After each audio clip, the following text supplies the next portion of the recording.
May the peace and blessings of God be upon you and all of our viewers at home. Welcome to this, the second edition of Press Points. This is a show which will be looking at current affairs and news analysis as the impact upon Islam and persecution around the world. Now, today we are looking at the issue of extremism, and I'm very lucky to be joined by a number of special guests here in the studio. To my immediate left, we have Iftikhar Sahib, who is the international emissary for human rights for the Ahmadiyya community. Assalamu alaikum. To my further left, we have Khalil Yusuf Sahib. He is representing the International Press Desk. As well as usual, I have my very dear friend Farooq Mahmood Sahib, who will be presenting the online media and tweeting and the other blogs which are so relevant to this topic. Online, via Skype, we have a number of guests as well. In the USA, we have Amjad Khan, who is there on behalf of External Affairs. Assalamu alaikum. As well as in Canada, we have Mujib Rahman, who will be presenting, again, an analysis of persecution and extremism in light of some significant human rights background. And then also in Pakistan, we have Qamar Suleiman, who will again be inputting particularly on later on in the show in relation to persecution in Pakistan and some very serious issues which are being dealt with in Pakistan. Let me hand over to Brother Farooq to give us a sense of social media. Yes, this program is truly interactive. Of course, your messages, your emails, your tweets are very, very important indeed. We'd like to hear from you directly. If you have some personal issues, of course, you face persecution yourself, let us know, please. If you've seen somebody being persecuted, let us know, please. You can actually send us your tweets at PressPointMTA, as well as you can send us your email messages to presspoint@mt.tv, or you can also send us the message on Facebook at www.facebook.com/PressPointMTA. Jonathan, brother. Thank you very much. So today's topic is all about extremism.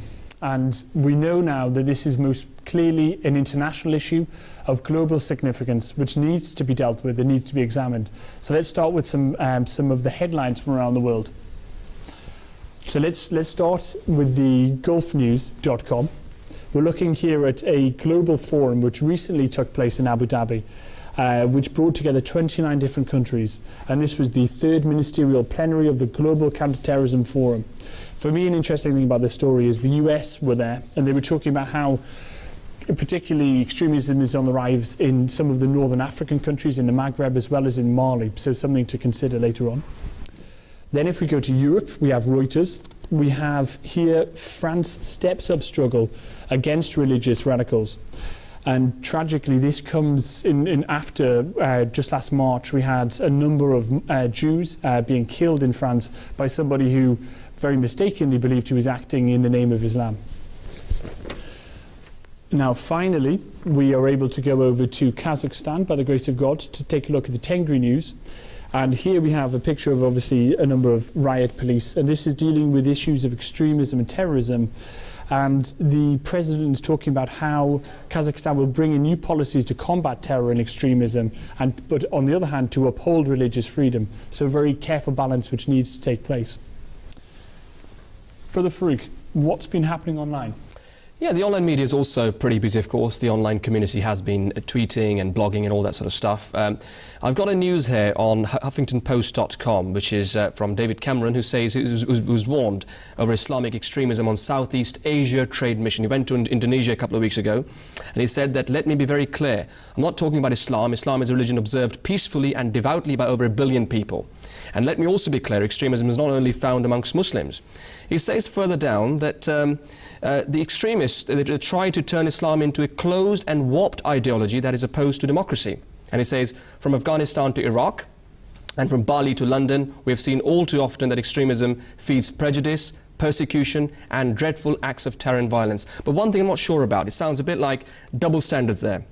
He says what Indonesia shows is that in the world's largest Muslim majority country, it is possible to reject this extremist threat and prove that democracy and Islam can flourish alongside each other. That's true, of course. Islam and democracy do go together very well. But of course, is Indonesia an example? We're not sure. Very good point. On the Press Points Twitter account, one of the contributors said, his name is Mansour Mubashir, he says, today I received a letter which is full of abusive language and threats. Pray for Jamaat in Epernay, which is in France, and of course there's also missionary Jamaat over there. Certainly the problem is truly global, even in the centre of Europe. That's what's happening. People are being threatened.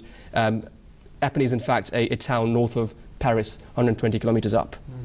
And then lastly, for the time being, there's a very interesting and very useful comment from somebody called Rune also on his own Twitter account. He says that, he's a Norwegian by the way, the Norwegian shooting tragedy in Utøya was executed by a right-wing extremist that hates Muslims. So he killed social democratic youth. So certainly it's very clear it's a global problem and also not only about Islam. Yes. Yes. Building on what Farouk has said here, actually, could I go to Iftikhar Al-Sab just to my left? I mean, how serious is this problem and why should we care about it? Obviously, as we have just heard from Farouk Sahib, this is a very sinister contemporary development and a sinister threat to global security. And it has given rise to all the violence and terrorism that we see in the world today. And obviously, this has not been a development overnight. This has its history. And unfortunately, its insurgency into Islam is a very serious matter for us. And obviously, the first ideology and person who contributed to that was Maulana Maududi, who came up with a radical interpretation of Islam. And he said the only law that could be recognized in the world is the law of Sharia. And he said Sharia must be imposed over all other laws. And he said if a state does not follow the laws of Sharia, it should be fought against. And this was such a radical move in Islam. And actually he established his Jamaat-e-Islami in 1941. And he said that jihad stands to be at par with the 5 articles of faith of Islam. He went as far as that. And then obviously this organized people around him who became so radical and so violent that they started campaign against Pakistan even before Pakistan was conceived. And in 2002, the Amir of Jamaat-e-Islami then, he said that all the Jamaat-e-Islami will fight against Pakistan government if they will continue to cooperate with the West in connection with the conflict in Afghanistan. So this has been going on. And the second major contribution to the development of this sinister evil was the Khomeini ideology. In 1979-80, when there was a revolution and insurgency in Iran, he came up with his own interpretation of jihad and interpretation of Islam. And that gave the West an excuse to take on to Islam as the root of fundamentalism and extremism. This is exactly the point which we want to focus on, actually, which is really just how something which in its origin is divine can be so completely misinterpreted and corrupted.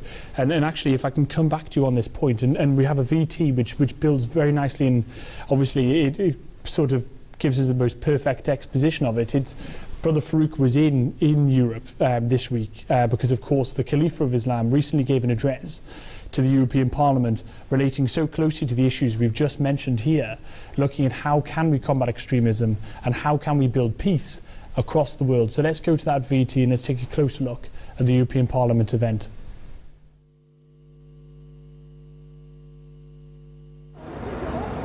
Throughout the history, people have been perpetrating violence and extremism in the name of religion, whether it be in the name of Islam, Christianity, Judaism or Hinduism. Even recently, some Muslims have responded in a very extreme fashion when it came to deplorable movies like Innocence of Muslims and deplorable Danish cartoons. Today we are here at Brussels at European Parliament. Today, Ahmadiyya Muslim community has organised an event called Responding to the Challenges of Extremism, a Message of Peace. Today, politicians, think tanks, academics and religious leaders will be getting here. We'll talk about the issues associated with extremism and the ways to combat it. Within Islam, there are many different people, there are many different thoughts, and extremism is a small minority, and we should not judge based on that. I think the key issue in the way in which we tackle that is through issues around education. It's about actually not propagating hate speech, hate teaching within schools. And indeed, it's a way also of trying to have a curriculum which actually recognises the individual rights of every person in Pakistan. I mean, these dialogues are very, very important. As you know, as you guys know better than me, there have been some enormous tensions over the last 10 years between sections of the Muslim community and the UK public at large. And I think the contribution of groups like this saying, listen guys, actually there are a lot of us that want to integrate, do feel a part of this community. That's a very important, powerful, strong message, and the more that message has got out, the better. What's the importance of the event today for the European Parliament and for Europe as a whole? Well, I think it's rather symbolic in bringing together the venue, the European Parliament, which is one of the main institutions, obviously, of the European Union, which is founded on the principles of respect for democracy, the rule of law, human rights and civil liberties, including freedom of speech, freedom of belief, and the Ahmadiyya Muslim community, whose whole approach and whose whole outlook is about respect for each other, for the rights of every single person to express their religion and to live in peace. And lastly, in the face of persecution, the Ahmadiyya community has always maintained a peaceful stance. What can the world learn from this? Well, I think it is an incredibly critical stance that the Ahmadiyya community has, because when one considers how many people are getting not only persecuted in Pakistan, deprived of their civic rights, like being able to vote and so on, and have certain jobs, but also are suffering injury and death. I mean, hundreds of people in Pakistan have had that in recent years, and just now.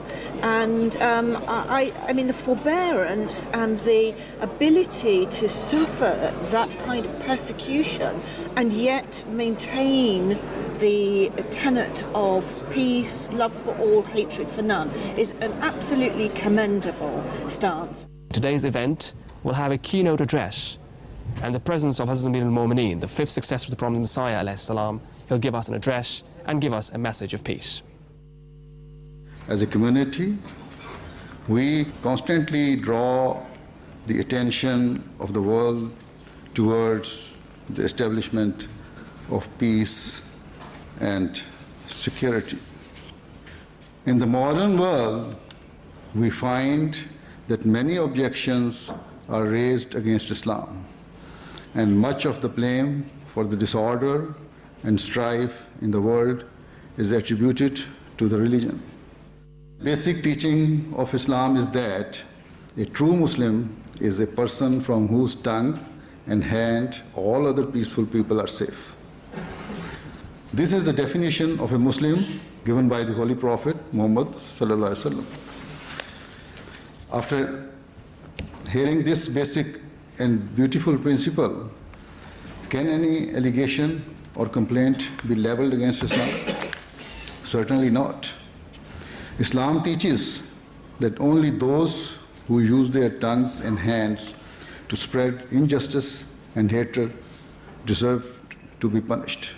Thus, from a local level to a global level, if all parties remained within the confines of this golden principle, we would find that there would never be religious disorder, and there would never be political strife, and nor would there be disorder based on greed and desire to gain power.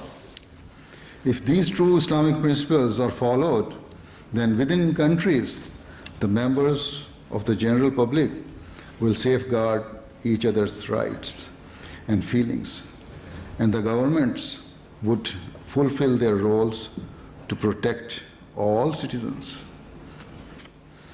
In essence, countries should seek to cooperate with one another so that division is replaced by unity.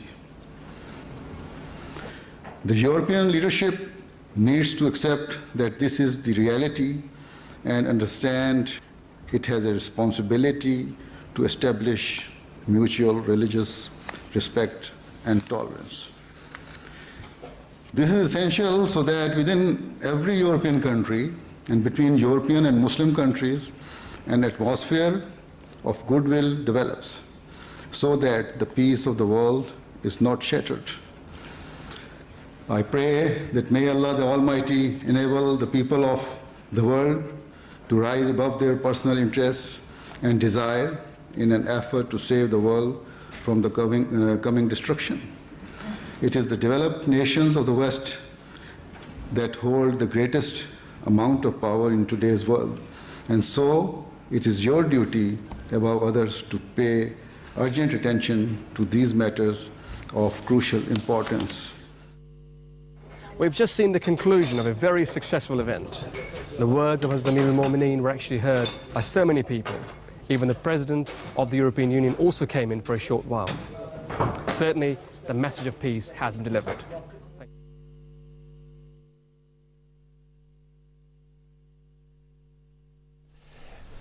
Well, so this is just a snapshot of the European Parliament event. I mean, there were so many issues covered. We touched on immigration, well, the Khalifa touched on immigration, the global economic crisis, the importance of international unity, justice and international relations, UN Security Council, so many issues. Now, I would like to take the comments of some of our brothers in the US. Could I go over to Amjad Khan, and could I please ask you a question, Amjad? What sort of impact has this event, and also the event which was recently held at Capitol Hill, what sort of impact have these had in the US and across wider media? Assalamu alaikum wa rahmatullahi wa barakatuhu. This event has had a tremendous impact here in the United States. This is one of several historic addresses made by Khalifatul Masih, the Khalifa of Islam. And he's made these addresses at forums and at the highest levels in the international context. I was privileged to be present at both the Capitol Hill address this past June and also the address at the European Parliament.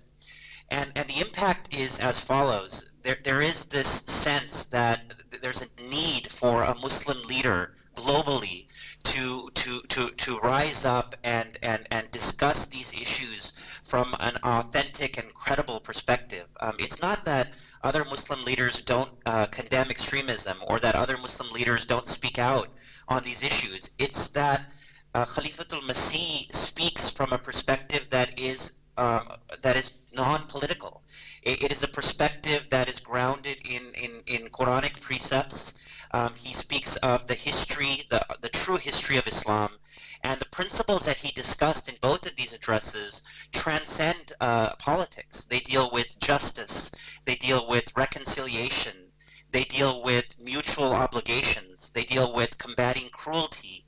These are precepts and principles that the world is yearning to hear. And they're hearing it from a very humble leader and an authentic voice. And that's what makes our community, the Ahmadiyya Muslim community, so unique. It's because combating extremism is in our DNA. It is exactly what the mission was of the promised Messiah al-Islam. He spoke about a perceptible movement towards moderation. He condemned extremism in unambiguous terms, and Khalifatul Masih in his addresses is carrying that mission that we've been fighting for over a century. Perfect, thank you very much. I think your audio, we're having a slight technical problem there. We're going to come back to you, but you've touched on this point which I think is so important, which is leadership in a very fractured world. So let me come to one of our special guests in the studio, Brother Khalil. How is it that the Ahmadiyya community is able to offer this incredible role of leadership, particularly in the context of a Muslim world which seems to be so lacking in leadership? What is the secret here? Yeah, I mean, it's a good question. What's actually happening is that you're finding within the Muslim world, they are dealing with extremism and the attacks against Islam in disparate ways. But we have a clear methodology for dealing with this, and we do that by engaging the arguments of the militants. What we do is we deal with these issues by engaging with the logic of Islam and with the arguments of Islam, and by focusing on how we can deal with real issues that affect the world. So when Hazrat Khalifatul Masih speaks on Capitol Hill or at the European Parliament or in Parliament in Britain, he's not talking in his own words. What he's doing is he's putting forward the message of Islam that is set out in the Holy Quran and by Prophet Muhammad sallallahu alaihi wasallam. So this is how we go about dealing with these issues, by engaging with the true message of Islam. Right, excellent. Now I think before we move on, we should actually really focus upon, Brother Farouk, you found something on the net for us, which is of great value. Can you give? It's a really momentous day in Brussels on the 4th of December, and CNN, of course, gave a very powerful message there on Belief blog of CNN. It has given a caption which says, quote of the day. It's a beautiful picture of Hazur giving a sermon in a mosque, and it says, speaking from an Islamic perspective, we should strive for the entire world to unite together. In terms of currency, the world should be one. In terms of business and trade, the world should be united. And in terms of freedom of movement and immigration, cohesive and practical policies should be developed so that the world can be united. Hazrat Mirza Masroor, 5th Khalifa of the Ahmadiyya Muslim community, addressed the European Parliament on December 4th, 2012. That's the message on the CNN religious blog, and as a quote of the day. Look at this picture of Islam now. That's the true leadership. Okay, this really is. I think for us to get a sense of why this leadership is so important, we perhaps need to frame this discussion in its wider context, which is the really tragic events taking place around the world. So let's go to that now. This is extremism in the name of religion, of course. So I have a number of stories for us. Let's start with the CBN News. This is going back a little bit, I must admit. It's back to April 2012, but I think because of its importance, we need to have a look at it. This is essentially, the headline is "World Silent as Saudi Arabia Works to Destroy Churches." If we go down a little bit in the story, we can see that we have a comment which is from the Grand Mufti of Saudi Arabia, and he is declaring that it's necessary to destroy all the churches in the Arabian Peninsula, according to this news article, of course. So this is a very, very important thing. I mean, perhaps we can consider in a moment what exactly does the true Islamic message give in relation to tolerance of other religions. Another story, which I'd like to have a think about, is really a very tragic story, to be honest. And it's coming from an editorial, and we're looking at human rights. Religious persecution continues in Iran. And it says here that more than 300 Christians throughout the country have been arbitrarily arrested since 2010, and at least 41 individuals were detained for periods ranging from 1 month to over a year. And this is on the basis of faith. This is the particular interpretation of Shia Islam, which is being used as a very thin veil in order to persecute Christian minorities, with some of them being executed. There was a case of somebody being accused of apostasy, but thank God he was released, but there was a real danger he was going to be hanged. So I think this can give us a sense of what we're dealing with when we talk about extremism. If I could please go to one of our learned guests from Canada, Mujib Rahman Sahib, and could I please ask you, I mean, Muslim governments and individuals are damaging the name of Islam and spreading hatred amongst the West, arguably, according to these stories. I mean, why is this happening, and what are the causes here? Thank you, Jonathan. I think what we have to consider really is that the mindset has to be corrected. The thought process is very seriously flawed. I'm just said that it is in the DNA of Ahmadiyya Jamaat, love for all and hatred for none. That is in our DNA. But something has gone wrong with the basic thought process in the mainstream Muslim world. And it started very early. I will not go back to early years, but the things have been revived in the present days. I will go back to what Iftikhar Ayaz said of a Jamaat being created in Pakistan, giving a different ideology. But that ideology is not only restricted to Jamaat-e-Islami of Pakistan. That is an ideology which resulted in the assassination of Anwar al-Sadat and many others, Ikhwan al-Muslimin earlier.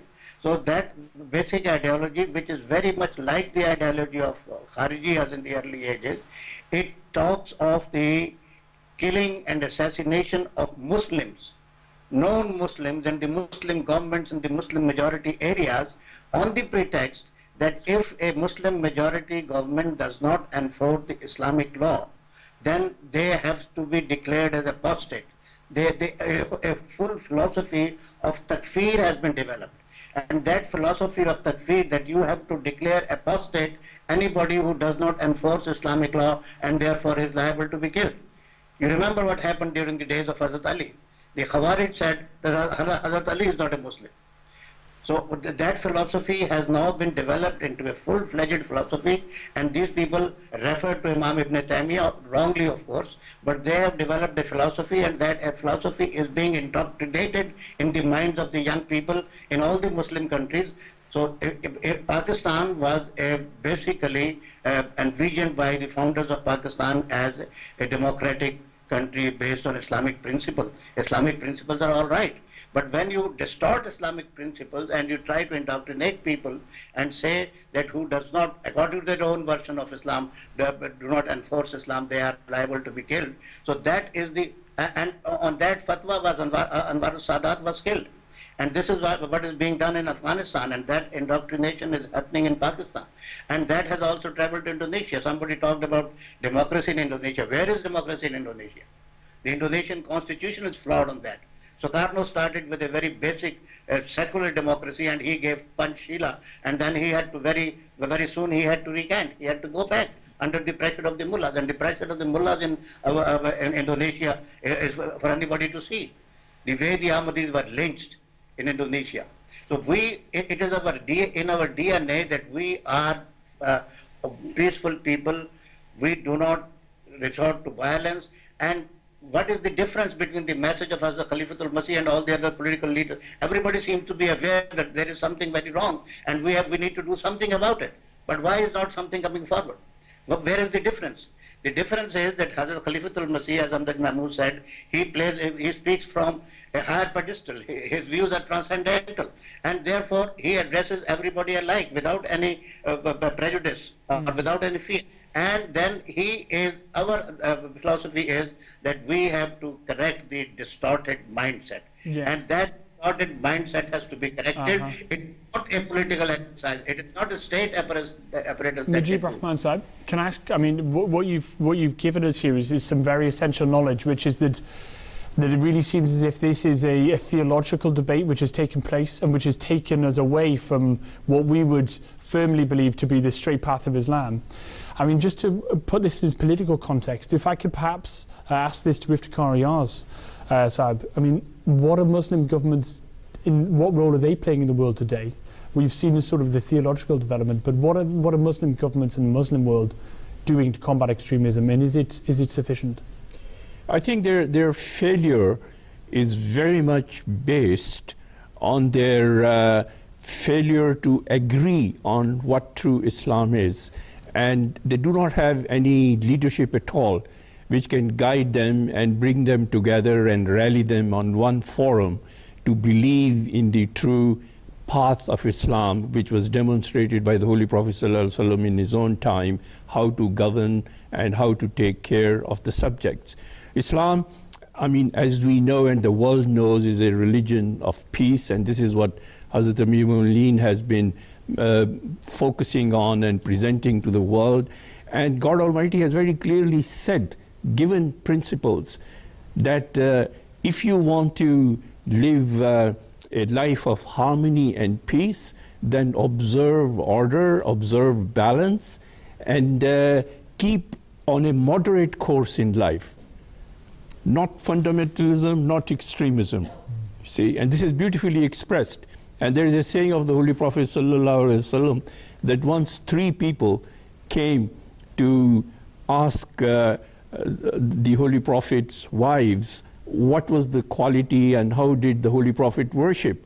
And when they were told that the Holy Prophet spent a lot of time in worship, they said, one of them said, I will spend all my nights in offering nawafil, salat.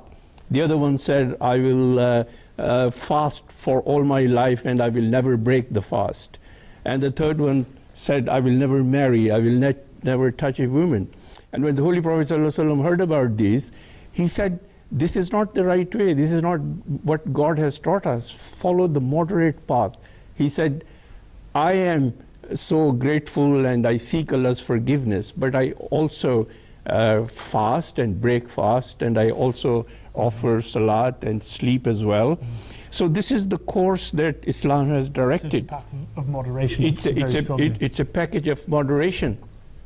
And then just now we heard Hazrat Amirul Mu'mineen very clearly said that a Muslim, a true Muslim, is the one from whose tongue and from whose hand no one else is hurt. You see, so those are the principles. But what is happening in the Muslim world is that they lack the divine leadership. And this is why we say that the message of the promised Messiah alayhi salam and the Khilafat that Allah has blessed the Ahmadis with is the only true way to get back onto the path of peace for the Muslim world and the rest of the world as well. Because extremism is not only a theological issue, it is a world issue. There is extremism in Hinduism. You have a very... this is a key point which you've said, which is really, it has many facets. But also, not only is it in its origin coming from human fallacy, but what can we do in this age now? And also, building upon what Ifkhayas have said, is are the West to blame when there is an image that Islam is extreme? And what is the correct response by Western governments and Western media when they see that really in Saudi Arabia there's talk of destroying of churches? In these countries there's such a perception of extremism, and Islam in the West, how is it perceived, and is that perception justified in any sense? Khalil, would you say? I mean, I think I just want to go back a step actually on what extremism is, because if you do a Google search on extremism, you will find often that Islam is mentioned, and whether that's mentioned in the context of Islam having nothing to do with extremism or everything to do with extremism, one way or the other they appear in the same or subsequent paragraphs. And of course, religion is often accused of being the cause of wars and violence and bombings. I mean, the reality is, if you look at the history of the 20th century, whether it's the Khmer Rouge, whether it's the Nazis, whether it is the Rwandan genocide, the fundamental loss of life in the 20th century has actually been secular, not religious.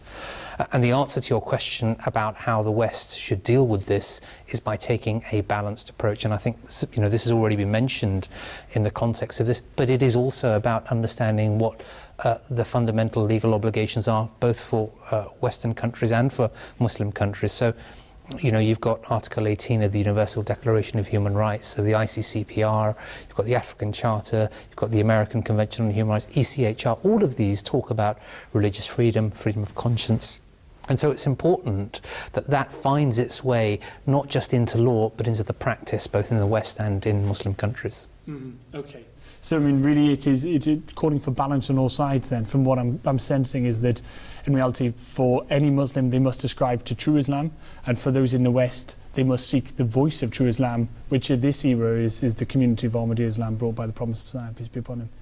Thank you very much. It's important to say, I mean, you mentioned that point, but it's important to say, actually, that this was precisely the purpose of the promised Messiah, because actually extremism has come about because there were lots of innovations in Islam, and people were having all sorts of different interpretations, including what Dr. Saab mentioned about Maududi. And so the very purpose of the promised Messiah actually was to remove these innovations, and of course he was expected by all major religions. So I say genuinely, actually, the message that you get from the Ahmadiyya Muslim Jamaat is the true message of Islam, and you can see you can see the manifestation of that in tens of millions of Ahmadiyya Muslims worldwide, in which there is no extremism, zero extremism. Okay, so I mean, Khalil is telling us that the purpose of the coming of the promised Messiah was really to bring this reformation. So let me go to Amjad Khan in the US to build upon this. I mean, how is it that this community is being lived in practice, and what sort of activity is taking place in the US to combat extremism?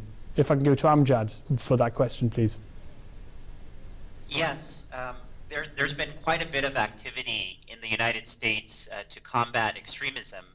Extremism is not just specific to some Muslims. Extremism, bears its nefarious head in all contexts. We see that here in the United States. There's certain political rhetoric. Extremism has various facets. What we are doing as the Ahmadiyya Muslim Jamaat and as among the oldest American Muslim organizations is that we are going door to door, we're going to our fellow neighbors, and we're actually engaging in real dialogue. And we are saying that, look, we've been here long enough. Our community has the wherewithal, has the institutional knowledge, and the skills to combat this scourge of extremism. We're not going to just speak about combating extremism. We know about it because we are suffering globally in the world. And so we launched several campaigns, which included the Muslims for Peace campaign, Muslims for Loyalty campaign, Muslims for Life campaign. We've just launched a campaign about the Prophet Muhammad sallallahu alaihi wasallam. And really, I think that's where the conversation is going in America, is who is the Prophet of Islam? What did the Prophet stand for? What did he advocate?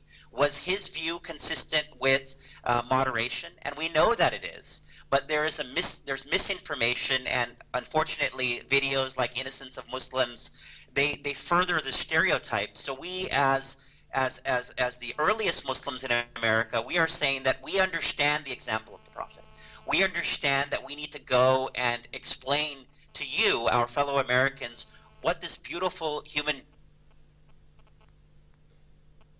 being stood for. And that's what we are doing. His example, his room for inclusion of different perspectives, religious tolerance generally. I mean, we know that the Grand Mufti in Saudi Arabia is calling for the burning of churches, but we know that's inconsistent with the example. So that's what we're doing. We're walking the walk. There's a very quick tweet here, actually, Jonathan, brother, which is from Tayyib Ahmed SGQ on our Twitter account. As a businessman in Pakistan, I haven't been given stock for my shop by 2 different shopkeepers in Lahore on knowing I'm an Ahmadi. Let's move on. Okay, so I think for really trying to get to grips with the issue as serious as extremism, it's a call for balance. But in fact, when you call for balance, you call for Islam. Islam is the middle ground, and that is the only legitimate place to maintain this debate and to practice Islam.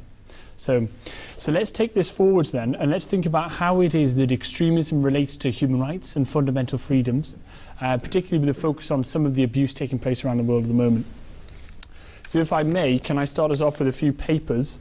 Particularly, let's have a look here at the Jakarta Globe. So it asks a bold question: who will protect Pakistan's minorities? So let's talk again about leadership. People are calling for leadership again. A protest here of Shia Muslims who were also tragically abused in Pakistan. This is a separate story in Indonesia. Essentially, people, Ahmadiyya Muslims, are not currently being allowed to marry in certain states within Indonesia because the governments within those states are suggesting they aren't Muslim, and therefore they are not entitled to marry under the Indonesian law. So, another here is just a summary of persecution in Indonesia. We'll come on to this. So I think it's clear then that extremism does not only impact on a global level, but individual suffering stems from this. And this is why it's of such immediate urgency, because of real human abuse which is taking place. So let's head over to Pakistan. And if I can please ask Qamar Suleiman to give us an overview and a sense of what life is like in Pakistan to be, and particularly a persecution update from Pakistan. Qamar Suleiman.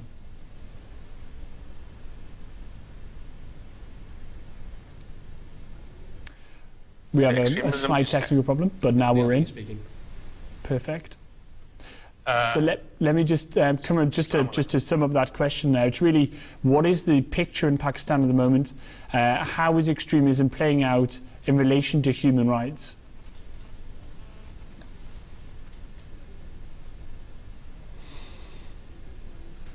We'll come back, God willing, because I think we're having we're still battling with technology. It's a jihad every day. And so let me come then into the studio. And let's say, what about tweets? That can give us an international perspective. Before that, let me just read a very quick excerpt from an article by Rabia on Express Tribune newspaper. The heading is Minority Rights Day in Pakistan 2012 saw rise in attacks on places of worship. Now there's something very sort of insightful, a paragraph in there, which says that this year 3 churches in Sindh, one in Mardan and one in Faisalabad, were attacked. One Hindu temple was vandalized, one razed in Karachi, another attack in Peshawar, while minarets of an Ahmadi place of worship were demolished in Karia, Punjab. The perpetrators in all these cases were unidentified men, in inverted commas, except for the Ahmadi place of worship, where the minarets were demolished by the Punjab police. That speaks volumes itself. And a comment at the end of Rabia Mahmood's article is, by one of the readers, it's disturbing to read of the frightful conditions of minorities in Pakistan. There's hardly anything Islamic about the Islamic Republic of Pakistan, she says, and Pakistan as a nation needs to wake up now and realize the situation before the entire nation becomes engulfed with hatred and violence. So a very stark warning, really, unless extremism is stopped. And now we have her on the phone as well, Rabia Mahmood. Excellent. So we're joined by another special guest from Pakistan. This is Rabia Mahmood. She is a journalist for the Express Tribune, which is one of the sister papers of the International Tribune, I believe. And also Rabia has produced the documentary which is named The Condemned. We played that last week. So Rabia Mahmood, if you're with us, Assalamu alaikum, and may I ask you this first question. I know that in your recent story and your recent coverage, you've mentioned that you've looked a lot at these persecution issues, but you've also said that this is not being covered within the Pakistani press. Why is this the case, do you believe?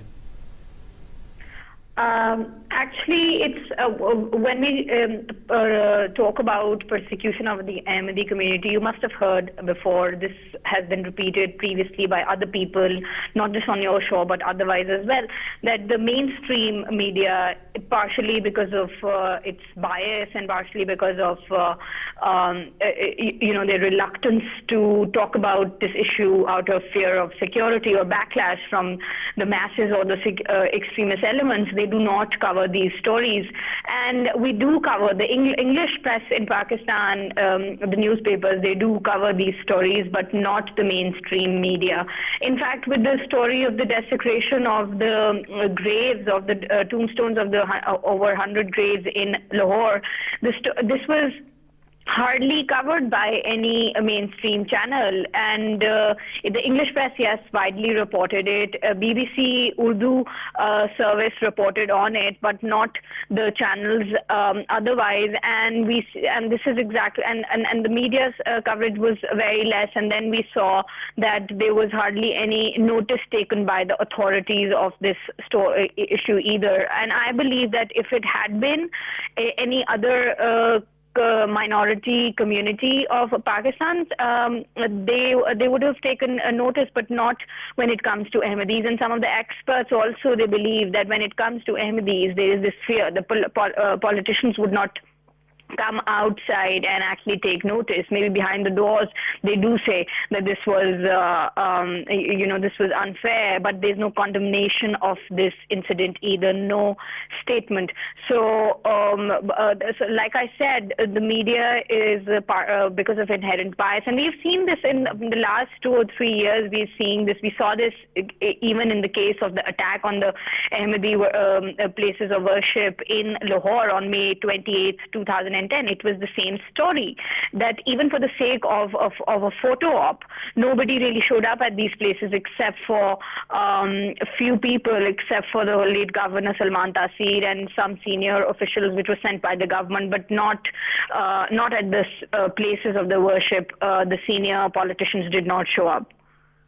Rabia, you mentioned that authorities, you mentioned not only inactivity from international or national press, but you mentioned authorities. I mean, how have the local authorities, government and police authorities and law enforcement, how have they responded to the persecution, the killings which have been happening recently? Well, are you talking about the general persecution of the Christian community, or what? Can you please repeat that question? Yes, certainly. So, as you said, there's a lot of persecution taking place within Pakistan. You've mentioned some Christian persecution also against the Ahmadiyya community. I mean, what sort of action is the government taking, and the law enforcement officials? What action is being taken, and is it adequate? I mean, Of course, the action is not adequate. I think that's pretty much established when it comes to marginalized communities. The action that the government takes is not adequate at all. And there's definitely a very clear lack of policy and the lack of will as well. So that is there. But when it comes to, say, for example, if you take a look at the case of the desecration of graves, the senior police officials that I spoke with, they said that they definitely condemn it and they're definitely looking into it. But there was no public interest. The local police station was not interested, and there were no statements. When it comes to killings of the people from the Shia community, yes, widely the attacks on them are condemned, and the cases are registered, but nothing really goes beyond that. And so this is what we're looking at in Pakistan. We have a recent case now developing. Let's see how the investigation of that case goes. The one in Sindh, where a mob lynched a man on accusations of blasphemy. And then what we see in Pakistan is that departments like the police, they have completely, rights group keeps saying that, and this is what we see, that there is an appeasement. And if there is not an appeasement, that they're scared and they've taken a back foot, because even if they want to control the mob, they cannot. And so that's why we've seen that they always give in to the local elements which are using religion to justify the attacks on marginalized communities. So this is what the state now, the police is not a state department or institution where anybody can look at for protection. Okay. Rabia, thank you. Yes. Can I thank you so much for this? You've given us such a very powerful insight into what life is actually like within Pakistan, and I'd like to build upon this as well. So, and I'm going to go to another guest, but thank you very much. May God bless you, and Salaam Alaikum. Thank you. Thank you very much. Let me go and build upon this with Qamar Sulaiman Sahib. Can you please give us a picture, an overview from the perspective of what life is like there for individuals within Pakistan, and give us an overview of this persecution. A recent update, please.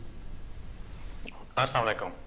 Alaikum salam. I think you can hear me now, because when my turn came, the call dropped. So I'm sorry, I couldn't contact you then. No problem. The situation in Pakistan is very bad. You know, the extremism is establishing itself in every part of the society, and nothing is being done for that.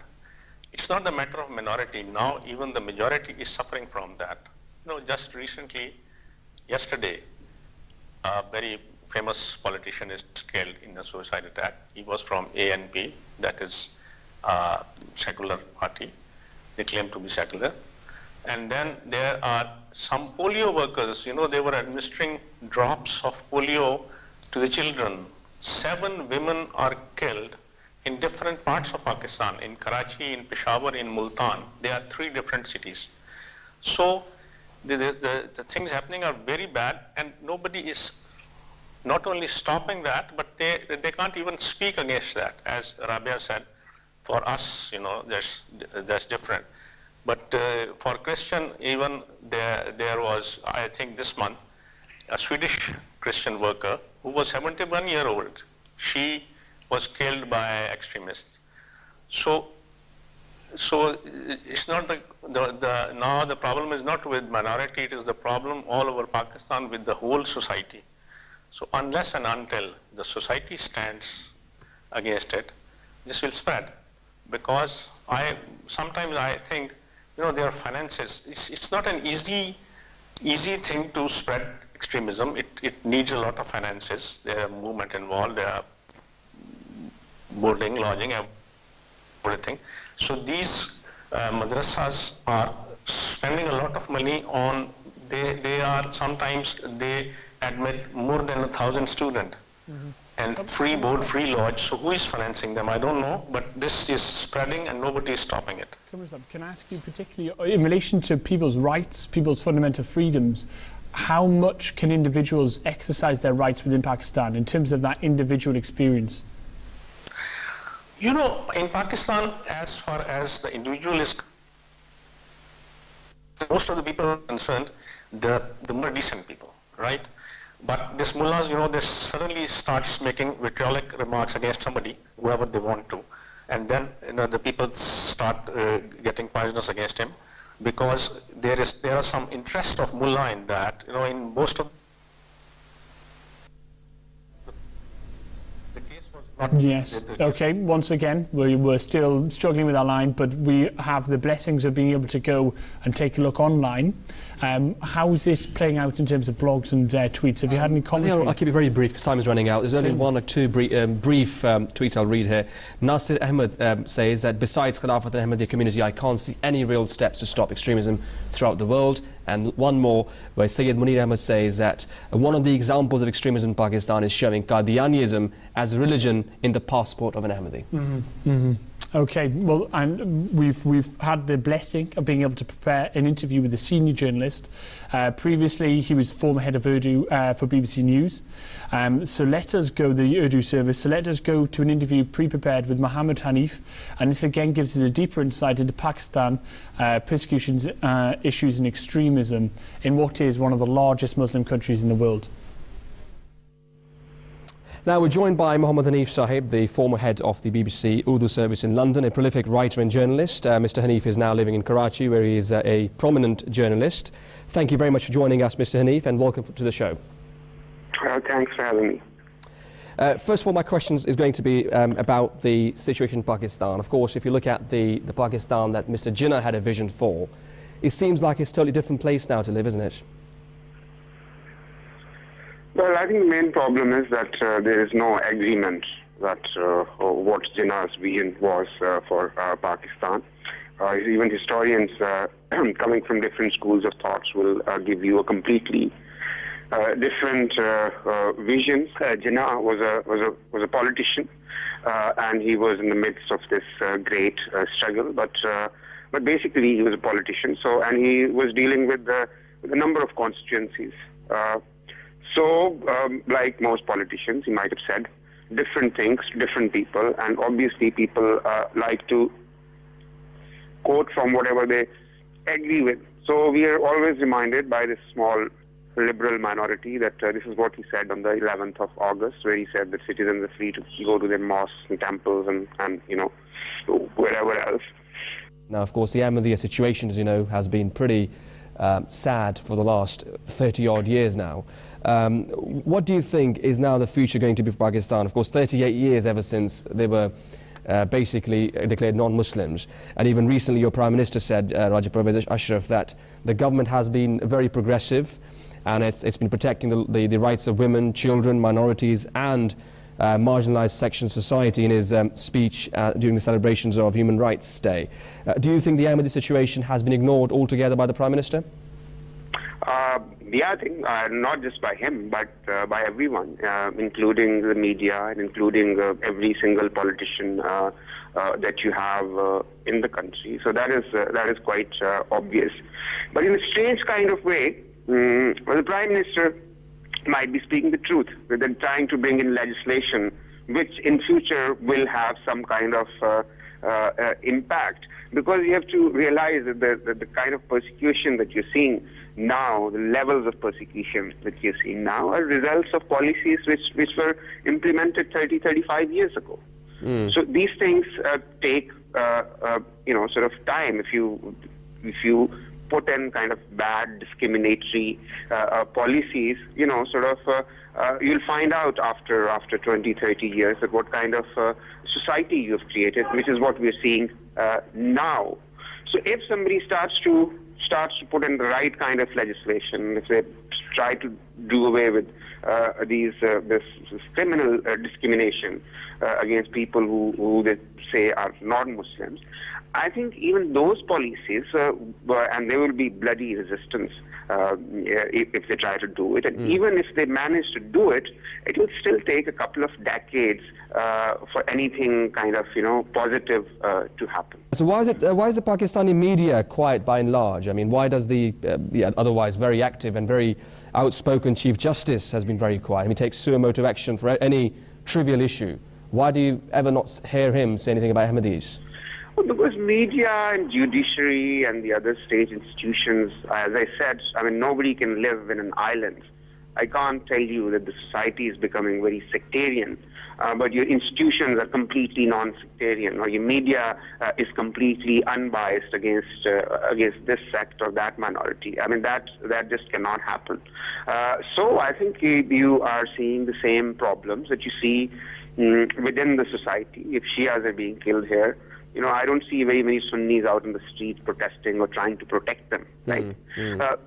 So similarly, I would see the same biases exist in the media, and the same biases probably, I am not a court reporter, I haven't studied, but I can tell you that these attitudes exist in academia, these attitudes exist in media, they exist in bureaucracy. So I can only speculate that they exist in, sort of institutions like judiciary as well. And one more question I think I've got in my mind, I've got to ask you this question. Why is that the Ahmadiyya Muslim community, which we call Muslims, of course, is treated very differently compared to other people? I mean, every other section of society is being treated in a very different way. This is because of the simple fact, and I'm sure you're aware of it, that an act of parliament through what we keep calling democracy, it was through democratic means that they were declared non-Muslims. And I'm sure prejudices had existed when this happened in the 70s. But I'm sure those prejudices have multiplied since then. I'm sure they weren't a very happy lot before this Act of Parliament came into existence. But I'm sure they were persecuted before as well. But when the state becomes a party, when the state kind of becomes a sort of patron chief of that kind of discrimination, that kind of violence against a particular group, then surely everyone buys into it. We're all hoping for the best now, and we thank you very much once again and wish you all the best. Keep up the good work. Thank you. Okay. Okay, so this has been a particularly in-depth focus on Pakistan. There are many different issues as the world struggles with extremism as a whole, but today, of course, we can't cover them all. So with this, I'm going to now get some closing remarks from our special guests. Let me start on Skype before we come back to the studio, and let me head over to the US. I mean, moving forwards, what's your perceptions on how we can move forwards, and your assessment of some of the wider issues, Amjad Khan? Very briefly, if you don't mind, some closing remarks. Yeah, it's important that we understand that the extremism that we see is not just limited to Pakistan. We see that in Indonesia, these issues have surfaced. We see in the Middle East, in Egypt, in Libya, even in UAE. So there's a global rise of extremism, and we see Muslim governments are tackling the issue the wrong way. They're trying to restrict religious freedom in the name of public order and safety. That doesn't work. That's a recipe for disaster. We see in Indonesia, there's been a spike in the number of killings since the Indonesian government tried to ban Ahmadiyya activities. So this is the wrong approach. You can't restrict religious freedom in order to preserve public safety and order. There has to be a global solution, and that is allowing religious minorities, all religious communities, the right to exist. This is perfect. We have, just due to time, I'm going to go to Mujib Rahman and also ask for his final remarks. Very briefly, just due to time. Yeah, I think what we need is a paradigm shift. The worldview has got to be changed. The Muslim society's worldview has got to be changed, and that paradigm shift and the correction of the worldview is not possible without a divine guidance. And that divine guidance is available with the grace of God Almighty, with Jamaat Ahmadiyya, and the Imam of Jamaat Ahmadiyya, the Khalifatul Masih, Allah Ta'ala bin Aziz, is providing a lead in that. The political quarrels and political squabbles will not solve the solution. So solve the problem, will give no solution to us. We have to go back to Quran and Sunnah about that destruction of churches in Saudi Arabia. Therefore, the Grand Mufti forgot the charter and the amnesty given by the Holy Prophet to the Christians of Najran. He took a guarantee that the places of worship of the non-Muslim will be protected. So they have shifted away from Quran and Sunnah. If the Muslims want to really come back to the world as a real force, They have to go back to Quran and Sunnah and not to drift away from Quran and Sunnah in their political pursuits. That is what they need to do, a paradigm shift. Mujib Rahman, thank you so very much. May God bless you. I think really you've managed to conclude this exactly as we wanted to, and as we began.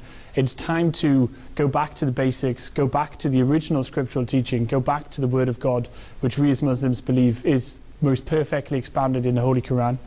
And that it is only in the simplicity and purity of the divine message that we can truly combat extremism and build peace, harmony and unity through the world. So it's been another great blessing to do this show and to have the guests with us in the studio. May I extend my thanks and my appreciation. May God bless you. And at this stage, I will simply sum up and say thank you very much to the viewers at home. Please join us next month for the next edition of Press Point in January. And may the peace and blessings of God be upon all of you. Thank you very much. Assalamu alaikum wa rahmatullahi wa barakatuh. Assalamu alaikum wa rahmatullahi wa barakatuh.